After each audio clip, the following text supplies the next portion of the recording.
This hands down is one of the biggest questions I've had in a really long time. And it's the idea that sunflowers are toxic to surrounding plants and therefore should not be companion planted or intercropped with other species of plant besides sunflowers themselves. Now for me personally, I do intercrop sunflowers, whether they're in pots, in the field, or inside of a raised bed. And the reason for this is because I do find them very beautiful, they attract pollinators, and they actually do provide some shelter for smaller plants against things like wind or hail or anything that may be damaging. However, there is some truth to the toxicity of sunflowers. Turns out these bad boys, when they're not in the steel form, can be incredibly toxic to surrounding plants. Sunflowers are so effective at suppressing the germination of other plants that there's actually plant scientists doing research on using the chemicals inside sunflowers that do so to help prevent weed growth in a large agricultural setting. Sunflowers are considered allelopathic.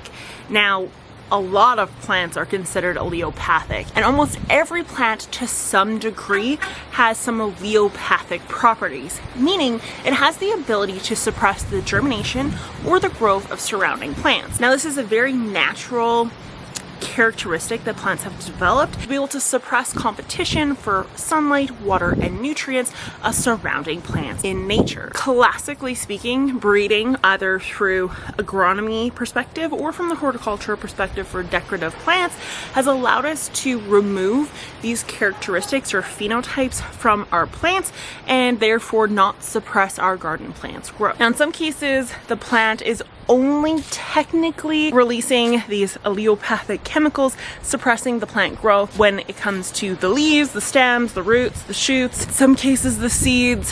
But with sunflowers, it's the whole kit and caboodle, meaning the leaves, the stems, the flowers, the seeds all release some of this chemical, which tends to suppress surrounding plants and therefore is making headways in the gardening community as being a toxic plant that should not be planted in your garden. This is a sunflower right here, and it's planted in a container.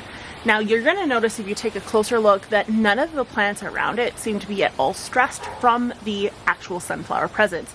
And there's a total of 3 sunflowers just in this one space. And that's because cultivated varieties specifically don't have a high level of that toxin, which means the sunflower would have to be repeatedly planted in the same space over several seasons in order for it to build up enough root biomass to actually affect surrounding plants.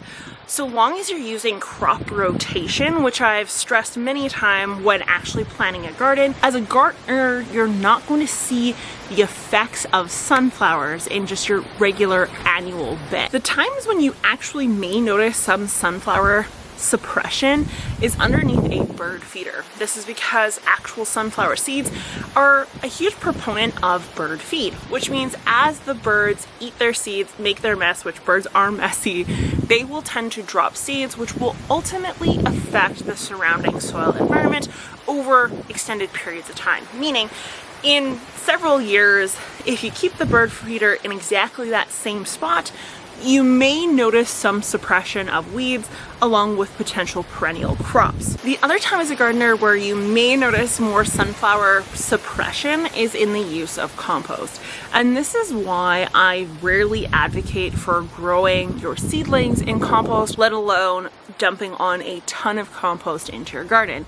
And that's because compost in general, regardless of if it has sunflowers in it, has a high concentration of plant material and not much else, which means just in general, compost can suppress the health of a seedling. So we know the truth is that sunflowers can suppress plant growth, but that is over a large period of time. We know that the suppression is impressive enough that plant scientists are looking at actually breeding sunflowers for those properties to help in agricultural settings to suppress weeds. And we know actually, as a matter of fact, ones that have the highest level of this are actually wild sunflowers, which most of us gardeners would just not simply have access to. And we also know that the plant debris now needs to be composted, and that compost needs to be used within reason within our gardens, regardless. And we know this is now all solely due to the allelopathic properties of sunflowers. The other reason why sunflowers aren't the greatest companion plants, or just things that should be in general interplanted, comes down to the fact that they're heavy feeders. Things like sunflowers, pumpkins, squash, corn are all incredibly heavy feeders, meaning they really truly do deplete the soil of, in particular, the main three, nitrogen, phosphorus, and potassium, but will also affect just surrounding plants. This alone, over an extended period of time of continually using heavy feeders in your soil without replenishing it, may result in an ultimate deficiency, which may make you think that the plant is releasing those allelopathic properties and that that soil is now contaminated with toxins, but the reality is it's just a heavy feeder. So that is something to watch out for if you know over extended periods of time that you've done corn, tomatoes, squash, sunflowers, really truly heavy feeders, and you're not reapplying compost, manures, or just fertilizers in general, and now you're noticing a poor plant growth.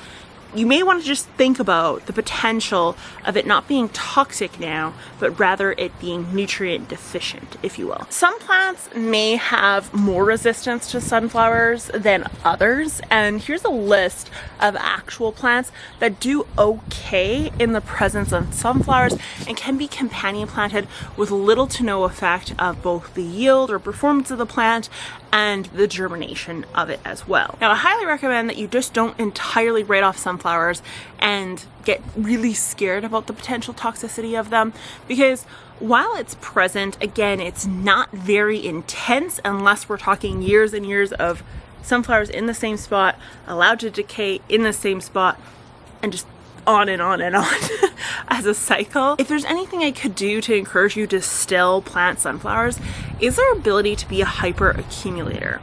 So some plants actually have the predisposition to reclaiming soils that are damaged by either high levels of micronutrients, so it's toxic in that sense, and in other cases actually removing radiation from our soil.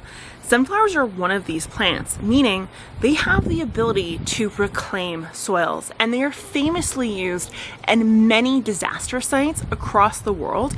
They are also used in soils that have been damaged from over-fertilization, and you name it. So rather than writing sunflowers off, I would actually encourage you to incorporate them in a crop rotation, and also ensure that they're not planted in the same spot. The bits and bobs are cut down and composted, left in situ and used as just a mulch. And after composting, make sure you're applying within reason, 1/2 inch at most, 1 inch maybe on our soil surface rather than a big clump.